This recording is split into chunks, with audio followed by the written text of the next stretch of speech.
Hey everyone, welcome to Elyssa Explains It All About Style. My name is Elyssa Alfieri and I own Lilise Designer Resale. It's down on Store Street. We're a secondhand store, consignment, and the reason that I want to mention that is because I'm here to talk to you about thrifting tips today. So, shopping secondhand has become increasingly more popular thanks to the zero waste movement, which I love. It's all about reducing your impact on the environment, and shopping secondhand is a really easy way to do that. The fashion industry actually is second only to the fossil fuel industry, the gasoline industry, petroleum industry, in its wastefulness and its impact on the environment, which is something that not a lot of people are familiar with. And so because of that, shopping secondhand and using what already exists out there in nature actually is really, really helpful for the environment. It's also helpful for your wallet. You're paying a little bit less for these items, so you can buy higher quality items more too sometimes if you want to, and also just better brands. And also when you shop consignment, or if you shop at a local secondhand store, you're impacting the local community as far as the local economy a lot better too. Your money stays there. 60% of your money when you spend it at a local business actually stays in your community. But if you shop at, say, like a consignment store, 100% of it does, because that 60% stays there, but all of that money stays in that neighborhood. And so for a store like mine, when somebody buys something from me, I pay a local person for that rather than an overseas manufacturer or a vendor that is, doing something for the manufacturer, which means that all of that money stays right in Concord, which is a really powerful thing. So if you're looking to vote with your money, make sure you do it by shopping secondhand. Some tips for that though, a lot of people are kind of uncomfortable with doing that. There's a bunch of different places that you can go. You can do a Google search and find places. If you type in like secondhand store and then your area, you're gonna find a wealth of different stores to go to and a bunch you probably didn't even know about. There's the typical thrift stores, which are donation based. So the clothing that they sell gets donated to them, and then they put everything that they get out on the floor that's in at least somewhat sellable condition. That means that you're gonna have some items that maybe aren't as desirable. It's kind of like you're searching for a needle in a haystack in those environments, generally speaking. Doesn't mean it's a bad thing, because sometimes you can find some really great needles in there. A lot of times there's really good gems hiding inside of all of that, but you have to be willing to do the work. So places like Goodwill, Salvation Army, Savers, those types of stores have so much to look through that for some people it's kind of overwhelming, but there are, again, some tips and tricks that you can use. Consignment stores are a little bit more curated than that, so they get consigners that bring in the items for them, but they get to choose what they put out on the floor. So it's a little bit pickier than, say, like a thrift store would be. So again, you can kind of shop at both and figure out what your favorite is, or one or the other. I like to kind of shop everywhere. I have a little racket that I run on my days off, where I go to a few different stores so that I can hopefully find the most great stuff and find it the easiest. If you have a rapport with the people that own the stores too, sometimes that helps. But one of my favorite tips is to make a list. Figure out what it is you're looking for. If you need a black blazer and a skirt for something coming up, that's the stuff that you want to make sure that you remember when you're shopping. It's easy to get overwhelmed when you get into a place that has a ton of stuff, like a Goodwill or a Savers does. And so if you have a little list, you can kind of say, okay, these are the sections that I need to go to, and this is the stuff that I need to keep an eye out for. That said though, shopping in all of the departments is a really big tip that I always tell people to do when they're shopping secondhand. You never know. Every brand, the sizing runs different. Maybe you're looking for something that's oversized or something that fits a little on the snugger side, and you probably shouldn't be shopping in just your size. There's other places to go. You can shop in the men's department if you're looking for fun blazers. They're gonna have a ton. Just size it down a little bit. If you are looking for, shoes even too. If you're a women's, say, shoe size 8.5, then you're a men's shoe size 7. So that means that you can shop in both of those departments. If, say, you're looking for something that's a little more menswear influence, like a cool pair of loafers or something like that, you may be able to pick up a vintage pair of men's loafers in size 7, which is a less common men's size, which means they'll probably have more and cooler stuff, and then get that in your size, whereas, like I say, 8.5 in women's, pretty common size. Sometimes that selection tends to be a little bit picked over. If you're on the smaller or the petite side, get in the kids section. You never know what's in there, and it's always way cheaper too. So always worth a shot to look around in every department.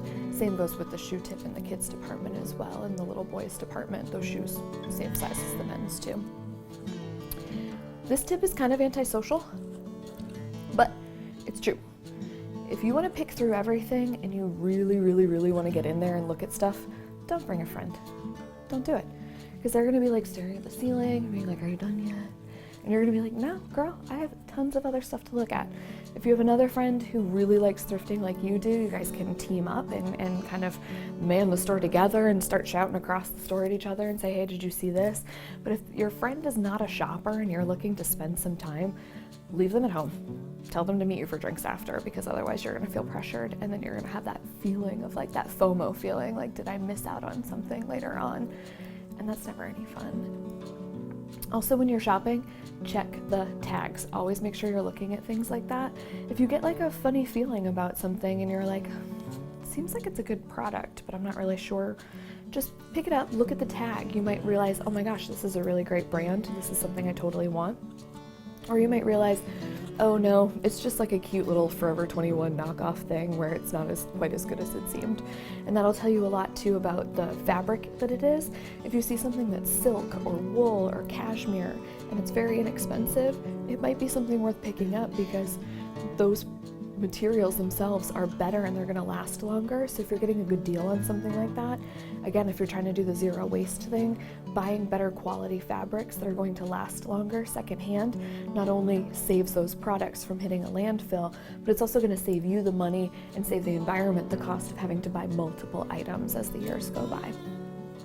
The other thing to look at is care instructions too. If you're not going to dry clean something, then make sure you look at that tag and make sure it does not say dry clean only. Because if you're going to throw it in the washer and the dryer, that's really not that exciting for you. It's not a good idea. Just leave it there. Or tell your friend that you brought with you to get it instead. The other thing is find a tailor. Find somebody that you know, whether it's your meme who sews, or it's some other person that you know that, is going to school for fashion and loves tweaking items, or if you just go downtown and find a really good tailor. There's a bunch in Concord that you can use. That's a really good idea to have that in your arsenal, because if you take an item that you tried on in the dressing room and you're like, it's close but it's no cigar, but the brand is right, the style is right, the color is right, the fabric is right, the alterations may be less than you think. And if you're spending less money on the item itself because you're shopping secondhand, say it's a $12 blazer and the alterations are going to cost you 20 bucks, then a $32 blazer is really not that bad of an idea. If the aggregate cost is less than it would have been for something new to get that same quality, which a good blazer is going to run you 60 bucks to a couple, you could spend $1,200 on a great blazer if you really wanted to get the right brand and something really fancy. So again, these are just ways that you can kind of stretch your money, stretch these items, and just give them a new life. And also, don't forget to use your phone. If you see something, the fabric seems right, everything about it seems right, you think, maybe I've heard that brand somewhere before, but I don't know. Pull out your phone. You got it on you anyway. It's probably been dinging because of Snapchat or whatever. You can go on there. You can actually just Google the brand. I do that all the time. Google the brand. If you think, oh, is this a good deal on this or not? Google it. See what it costs on Poshmark or ThredUp or Depop. If you can find it cheaper somewhere else, then go ahead and go get it there. But chances are, if you're in a thrift or a consignment store, it's probably going to be about as cheap as it gets there anyway. And so you can at least research the brand, see what it's going for, see if it's as good as you thought it might be. Because sometimes you end up surprising yourself. I know it's happened to me. So yeah. Also, don't forget, there's great basics at shops like this too. So this is a great way to get the staple pieces in your wardrobe. Those are the ones that you technically would want to spend more on, quote unquote. That's what all the magazines are telling you to do, right? But if you can find it secondhand, then you can get an even better brand and you can get something that's going to last you forever. I've had blazers and shirts and pants that I've bought for less than $10 that I've had for over 10 years because they were made by brands that were just better quality and they use better fabrics, and that means that you're going to be able to use them for much longer. So I strongly encourage you guys to get out there and shop local and to shop secondhand as much as you possibly can, because there's just an infinite number of amazing pieces and great clothing out there that you guys can reuse and repurpose and just give a new life to. It's kind of like Robin Hood. You rob from the rich and give to the poor. People that don't appreciate their items, throw them out, and all you have to do is just show up and find them, and then you get to take them home and cherish them forever and give them that new life. And that's the most fun part, is when you're wearing those items and someone says, oh, I love your blazer, where did you get it? And you're like, girl, this was $6, and then you're like way better than them because they're thinking, oh, I spent $60 on mine and I don't like it as much as yours. So it's fun. So get out there, shop local, shop secondhand, and see how it works and let me know. Thanks for watching.